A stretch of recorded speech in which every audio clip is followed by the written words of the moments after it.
हरे कृष्णा, राधे राधे। आप सभी भक्तों को मेरा प्रणाम और बहुत बहुत आभार। Welcome back to my YouTube channel. I hope आप सभी श्री श्री राधा रमन लाल और राधा रानी की कृपा से बहुत अच्छे से होंगे, बहुत खुश होंगे। तो आज का वीडियो स्टूडेंट्स के लिए है।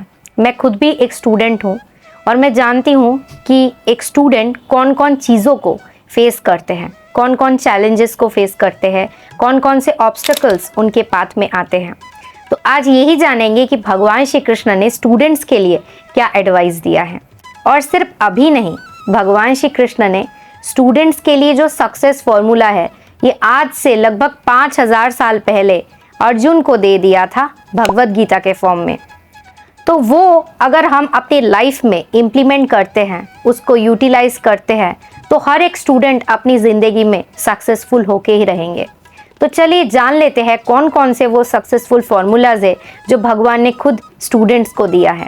फर्स्ट पॉइंट, भगवान श्री कृष्ण कहते हैं कर्म करो लेकिन कर्म के फल के प्रति आशा मत रखो।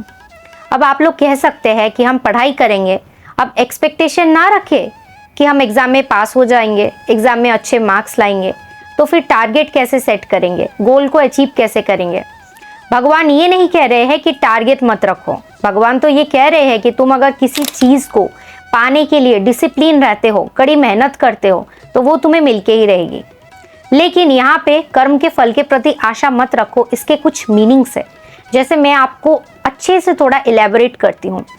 सबसे पहले हम जब पढ़ाई करते हैं तो हमें बहुत कुछ सीखना होता है, बहुत कुछ सीखना होता है। केवल वो मार्क्स के लिए नहीं होता है। पढ़ाई करने का मेन ऑब्जेक्टिव सिर्फ अर्निंग करना नहीं होता है, या फिर किसी जॉब को पाना नहीं होता है, या जीवन में बहुत ज़्यादा सक्सेसफुल होना भी नहीं होता है। पढ़ाई करने का सबसे पहला ऑब्जेक्टिव होता है कुछ सीखना, टू लर्न समथिंग। ये हमारे जीवन का अगर मूल उद्देश्य है कि पढ़ाई करके हम कुछ सीखना चाहते हैं, तभी असली मायने में हम सक्सेसफुल बनेंगे। हम देखते हैं कि कई बार ऐसा होता है कि पढ़ाई करके हम बहुत ज़्यादा सक्सेसफुल बन गए हैं, लाइफ में बहुत कुछ अचीव कर लिया है, लेकिन बेसिक मैनर्स नहीं होते हमारे अंदर। तो फिर इसका मतलब यही होता है कि पढ़ाई इसलिए हमने किया है कि मुझे पैसा कमाना है, पढ़ाई इसलिए मैंने किया है कि मुझे एक जॉब पाना है, पढ़ाई इसलिए नहीं किया है कि मुझे कुछ सीखना है। क्या कहा गया है उसको पढ़ना है और अपनी ज़िंदगी में उपयोग करना है। इसलिए भगवान कह रहे हैं कि आउटकम पे, रिजल्ट पे कम फोकस करो, ज़्यादा फोकस करो प्रोसेस पे। प्रोसेस पे ज़्यादा फोकस होना चाहिए। उसके बाद भगवान कह रहे हैं कि अगर हम कड़ी मेहनत करते हैं, सक्सेस हमें मिलके रहेगी, सक्सेसफुल हम बनेंगे ही। लेकिन कई बार ऐसा भी होता है कि 1-2 मार्क्स के लिए हम रह जाते हैं, या फिर कंपटीशन बहुत ज़्यादा टफ होता है, तो हम ओवर थिंकिंग करते हैं। तो इसी ओवर थिंकिंग के वजह से क्या होता है, स्ट्रेस आ जाता है।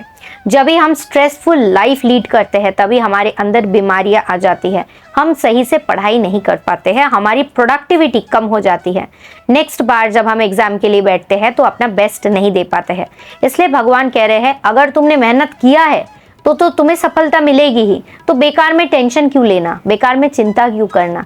इसलिए भगवान कह रहे हैं कि बेफिक्र होके अपना कर्म करो, उसके बाद फल जो होगा वो मैं देख लूँगा। नेक्स्ट पॉइंट है, भगवान श्री कृष्ण कह रहे हैं कि अपने माइंड को कंट्रोल करना सीखो।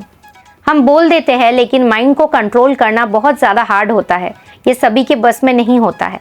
ये तभी होता है जब हम माइंड को अपनी गोल पे सेट करके रखेंगे, माइंड को अच्छी चीज़ों में लगा के रखेंगे, स्पिरिचुअलिटी के तरफ अपने मन को ज़्यादा हम डाइवर्ट करेंगे, तभी मन को कंट्रोल कर पाएंगे। तो भगवान श्री कृष्ण कह रहे हैं कि अगर हम अपने मन को कंट्रोल कर लेते हैं तो मन ही हमारा सबसे अच्छा मित्र बन जाता है।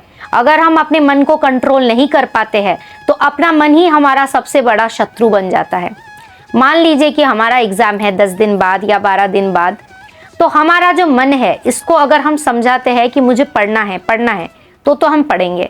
तब हमारा मन जो है वो हमारा बंधु बन जाता है, हमारा फ्रेंड बन जाता है।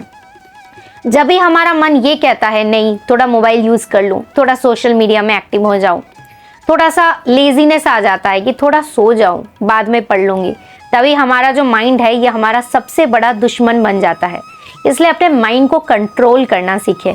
जिस दिन हम अपने माइंड को कंट्रोल कर लेंगे उस दिन सक्सेस हमारे हाथों में है। नेक्स्ट पॉइंट जो भगवान स्टूडेंट्स को एडवाइस दे रहे हैं वो है स्टे काम, बी पेशेंट। अगर कोई चीज़ हमें नहीं मिल रहा है तो उसके पीछे कोई तो रीज़न है। अगर कोई चीज़ हमें मिल रहा है तो उसके पीछे भी कोई रीज़न है। भगवान से हम ज़बरदस्ती कोई चीज़ को मांग लेते हैं, उसके बाद भगवान हमें दे तो देते हैं, लेकिन उसके बाद फ्यूचर में वो चीज़ हमसे झेला नहीं जाता, तब वो चीज़ हमें ही सहन करना पड़ता है। इसलिए भगवान कह रहे हैं कि अगर मैं तुम्हें कोई चीज़ नहीं दे रहा हूँ तो उसके पीछे कुछ तो भलाई है, तो इसलिए बी पेशेंट, बी काम। भगवान एक और एडवाइस भी दे रहे हैं कि ज़्यादा सुनना है और कम बोलना है।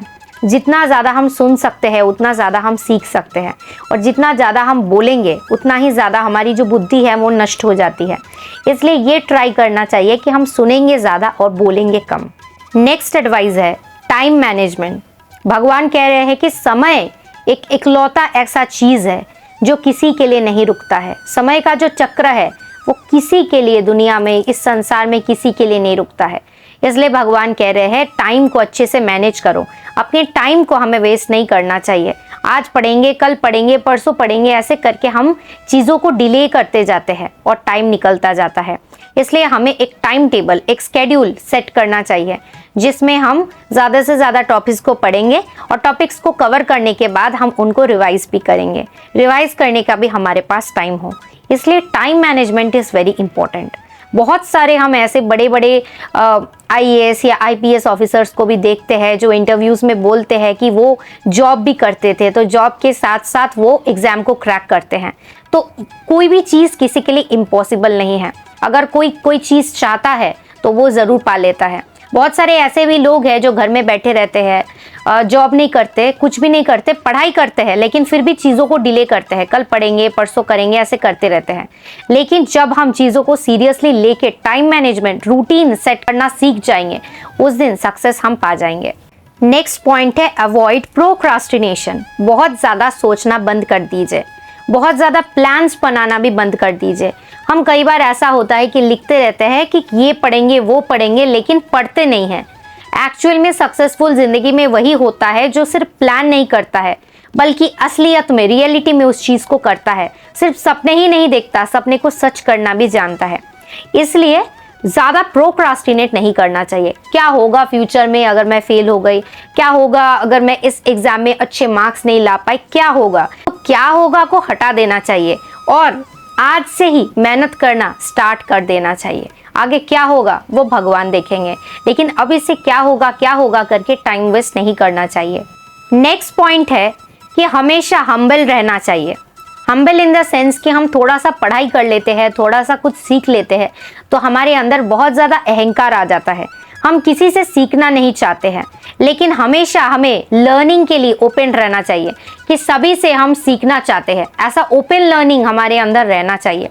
सभी से फीडबैक के लिए हमें तैयार रहना चाहिए कि अगर कुछ हम गलत करते हैं और कोई हमें समझाता है तो उस फीडबैक के लिए हमें रेडी रहना चाहिए कि कोई हमें अगर पॉजिटिव फीडबैक देता है, कोई भी फीडबैक देता है कि ये तुम्हारा गलत है, आगे से ऐसे करना, तो उस चीज़ को एक्सेप्ट करना चाहिए।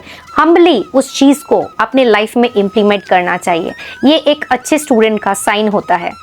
नेक्स्ट एंड लास्ट पॉइंट है कि अवॉइड बैड कंपनी। जैसा हम संग करेंगे वैसा ही हमारा रंग धीरे धीरे हो जाएगा। स्टूडेंट लाइफ में अगर हम ऐसी कंपनी रखते हैं जहाँ पे हमारे दोस्तों की जीवन में कोई भी गोल नहीं है, कोई भी टारगेट नहीं है, कोई एम नहीं है, बस स्मोक करते रहते हैं, ड्रिंक करते रहते हैं, बस जिंदगी में कोई गोल नहीं है, तो इन सारे कंपनी से हमें दूर रहना चाहिए, क्योंकि ये खुद भी अपने टारगेट को अचीव नहीं कर पाते हैं और आपको भी करने नहीं देते हैं।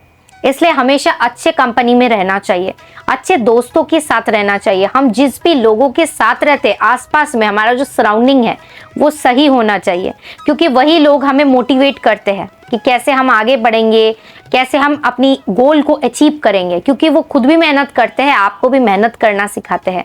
लेकिन अगर हम गलत कंपनी में रहते हैं तो वो खुद स्मोक करते हैं, ड्रिंक करते हैं और आपको भी उसी रास्ते में लेके जाते हैं।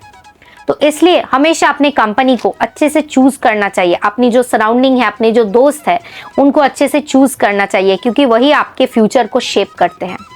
तो यही थे कुछ पॉइंट स्टूडेंट्स के लिए। आई होप आपको वीडियो अच्छा लगा हो। लास्ट वीडियो में मैंने बोला था कि यूट्यूब मेरे वीडियोस के नोटिफिकेशन मेरे सब्सक्राइबर्स तक नहीं पहुंचाते हैं। इस वीडियो में मैं दोबारा से इस चीज़ को बोल रही हूं कि आप लोग अगर मेरे चैनल को सब्सक्राइब करके रखे हो और आपके पास नोटिफिकेशन नहीं जाता है तो आप एक बार अनसब्सक्राइब करके दोबारा से सब्सक्राइब कर दीजिए और बेल नोटिफिकेशन को ऑन कर दीजिए। हो सकता है आपके पास नोटिफिकेशन पहुंचे। तो ये पता नहीं कैसा इशू है कि YouTube मेरे वीडियो के नोटिफिकेशन बहुत ही कम, ऑलमोस्ट 1% सब्सक्राइबर्स तक पहुंचाते हैं। तो पता नहीं इसका सल्यूशन क्या है। तो आप में से किसी को अगर पता है तो आप प्लीज़ मुझे सजेस्ट कीजिएगा। लास्ट टाइम भी मेरे पास इंस्टाग्राम पे बहुत सारे कमेंट्स आए थे और आप में से बहुत सारे लोगों ने शेयर भी किया था, क्योंकि बहुत सारे लोग मुझसे पूछते भी है कि आप वीडियोस नहीं बनाते, हमारे पास आते नहीं हैं। तो इसका यही रीज़न है कि मैं वीडियोस रेगुलरली बनाती हूँ बट यूट्यूब आप लोगों तक पहुँचाते नहीं हैं। तो पता नहीं इसके पीछे का रीज़न क्या है। तो आप लोगों को अगर इसके पीछे कोई सोल्यूशन पता है तो आप लोग मुझे बता दीजिएगा, क्योंकि मैं बहुत टेंस्ड हूँ कि 93,000 सब्सक्राइबर्स का एक चैनल जो डेड हो चुका है बिल्कुल, जिसमें बिल्कुल व्यूज़ नहीं आते हैं। तो आप लोग अगर कुछ सजेशन दे सकते हैं तो प्लीज़ मुझे इंस्टाग्राम पे डीएम कर सकते हैं या कमेंट्स में भी बता सकते हैं।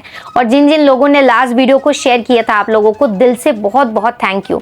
और जो लोग अभी वीडियो को देख रहे हैं आप सबको भी बहुत बहुत आभार। तो चलिए आज के लिए इस वीडियो को यहीं पे एंड करते हैं।